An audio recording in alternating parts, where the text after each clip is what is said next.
élèves, j'espère que vous allez bien. Aujourd'hui, c'est le vendredi 8 mai 2020. On va commencer ensemble un nouveau chapitre, pyramide icône de révolution, et plus précisément, on va apprendre à calculer le volume des pyramides et d'icônes de révolution.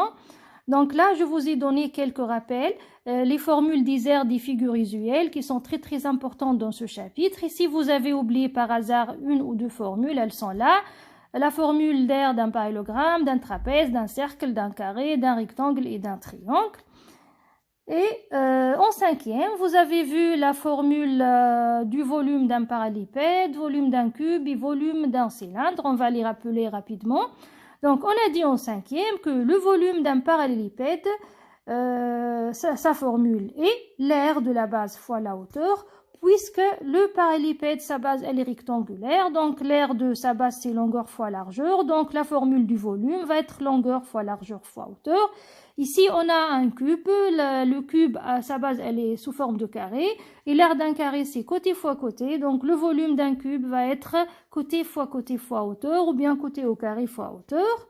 On passe au cylindre. Donc, la formule du volume d'un cylindre, c'est aussi l'aire de la base fois la hauteur. La base du cylindre, elle est là, elle est circulaire, et l'aire d'un cercle, c'est pi fois r au carré, fois la hauteur qui est celle-là.